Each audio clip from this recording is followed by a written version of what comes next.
आप सभी भगवान के प्रियजनों के चरणों में इस दास का जय Shri Krishna. It's Saturday today and I thought that we should talk about someone who is the dearest to the lord and he is none other than Shri Hanuman ji Maharaj. आज हम जानेंगे श्री हनुमान जी महाराज का प्राकट्य कैसे हुआ। श्री हनुमान जी महाराज बेटे हैं माता अंजना के और श्री केसरी के, और ये पवन पुत्र भी हैं। माता अंजना और श्री केसरी बाल्यकाल से ही भगवान शंकर के भक्त हैं और विवाह के उपरांत तो भक्ति और बढ़ गई, क्योंकि श्री केसरी जी को संग मिल गया माता अंजना का और माता अंजना को संग मिल गया श्री केसरी जी का। भगवान के भक्त के संग के साथ भक्ति और प्रगाढ़ होती है। इनकी स्थिति ऐसी है कि यदि दिन में 10 बार ये जल पीते हैं तो 10 बार पहले वो जल भगवान शंकर को अर्पित करते हैं। भोजन करते हैं तो पहले भगवान शंकर को ऑफर करते हैं। ये तो हम अपने जीवन में भी स्थापित कर सकते हैं। यदि हम बाजार से मिश्री खरीदने जाते हैं तो दुकानदार से कहते हैं कि हे भैया आप हमें आधी किलो या 1 किलो मिश्री दे दो, और वही मिश्री यदि हम पंडित जी से मंदिर में मांगते हैं तो बोलते हैं पंडित जी हमें प्रसाद दे दो। हम जो जल ग्रहण करते हैं उसको बोलते हैं हम पानी पी रहे हैं, और वही जल यदि भगवान को अर्पित हो जाए तो वो चरणामृत कहलाता है। वस्तु वही है लेकिन नाम बदल गया। क्यों? क्योंकि वो अब डिवाइन हो गई।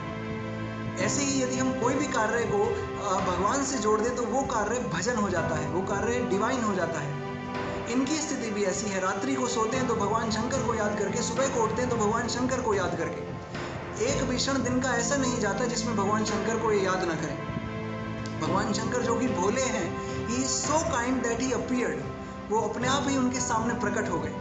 तो जब प्रकट हुए तो माता अंजना और श्री केसरी जी की जो स्थिति है वो तो हम अपने शब्दों में बता ही नहीं सकते। चरणों में गिर गए, चरण पकड़ लिए, आंखों से अश्रुओं की धारा बहने लगी। भगवान शंकर को कह रहे हैं भगवान शंकर आज आपने हमें हमारे जीवन का लक्ष्य प्राप्त करवा दिया। भगवान शंकर बार बार उठाना चाहते हैं लेकिन दोनों चरण नहीं छोड़ रहे।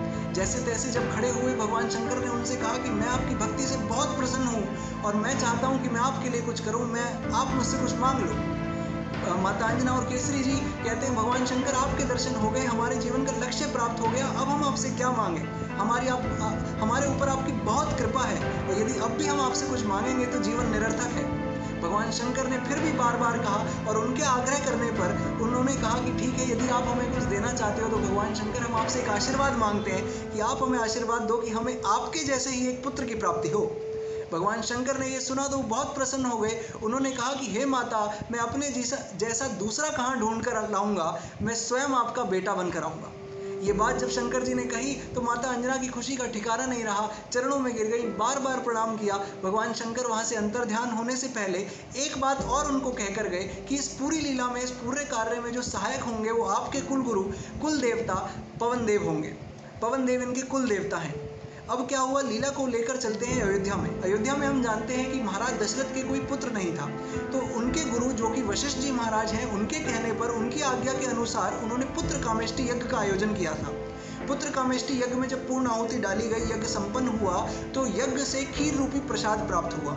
उस प्राप्त को 3 हिस्सों में बांटा गया। पहला हिस्सा दिया गया माता कौशल्या को, दूसरा हिस्सा दिया गया माता सुमित्रा को, तीसरा हिस्सा दिया गया माता कैकेयी को। इससे पहले कि तीनों माताएं अपना प्रसाद ग्रहण करती, उस प्रसाद को पाती तो एक विशालकाय चील वहां पर आती है और माता सुमित्रा का दोना छीन कर आकाश में उड़ जाती है।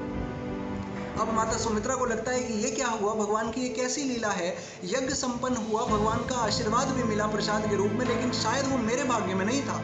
माता कौशल्या और माता कैकेयी ने जब वो कष्ट उनके चेहरे पर देखा तो तुरंत एक दासी से एक दोना मंगाया और माता कौशल्या ने अपनी आधी खीर उस दोने में डाली, माता कैकेयी ने अपनी आधी खीर उस दोनों में डाली और वो दोनों ने अब वो खीर बढ़ा दी सुमित्रा की तरफ। सुमित्रा तुम बहन ये पाओ।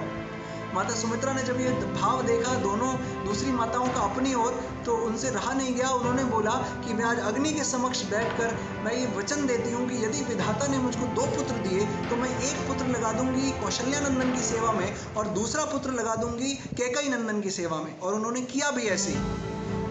माता कौशल्या को प्राप्त हुए श्री राम, माता कैकेयी को प्राप्त हुए श्री भरत जी महाराज और माता सुमित्रा को 2 पुत्रों की प्राप्ति हुई।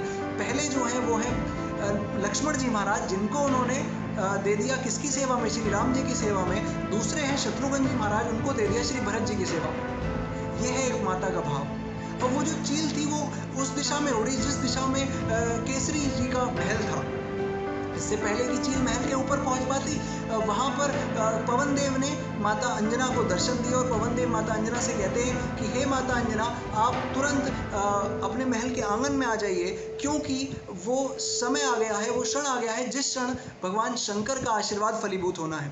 माता अंजना बाहर आती है और बाहर जब वो पहुंचती है, चील भी वहाँ महल के ऊपर उसी समय पहुंचती है। पवन देव ने बहुत तेज गति से, तीव्र गति से पवन चलाए, चील का जो संतुलन था वो बिगड़ गया और वो प्रसाद उसके पंजों से छूट गया और वो जाकर कहाँ गिरा?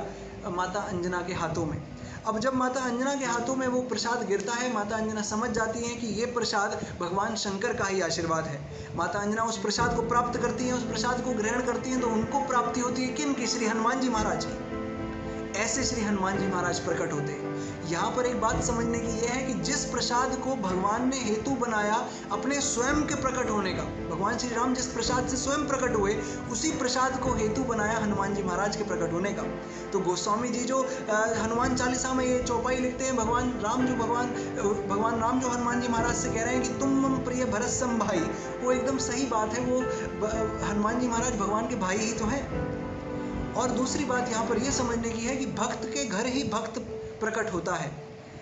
भगवान शंकर के इतने प्योर डिवोटीज, ये दोनों के दोनों केसरी जी और माता अंजना जी, इनके इतने प्योर डिवोटीज हैं, इतने पवित्र, इतने शुद्ध भक्त हैं कि इनके घर कौन प्रकट हुआ? भक्त शिरोमणि।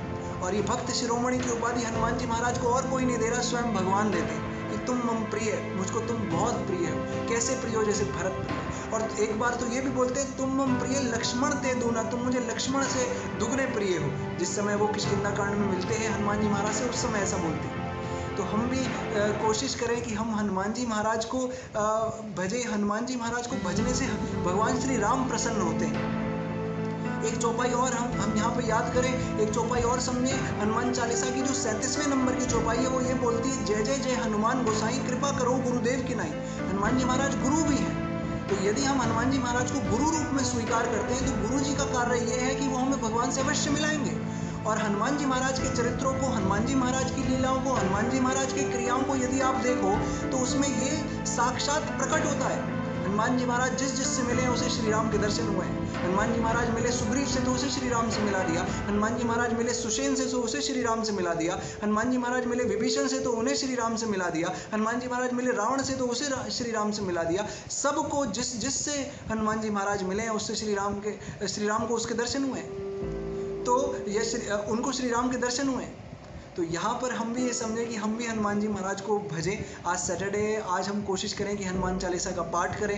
हनुमान जी जैसे तो नहीं बन सकते, लेकिन उनके चरणों में प्रणाम करके उनसे हम मांग सकते हैं कि उन्हें वो हमें भक्ति प्रदान करें। तो इन्हीं भावों के साथ मैं आपको नमस्कार करता हूँ। आपसे प्रार्थना करता हूँ एक बार फिर कि आप अपने जीवन में कुछ जोड़ें या कुछ घटाएं, ये आप पर निर्भर करता है। लेकिन एक चीज़ अवश्य जोड़ लें, वो है श्री हरि नाम। सदा जपिए, हमेशा जपिए, हर क्षण जपिए, हर श्वास में जपिए।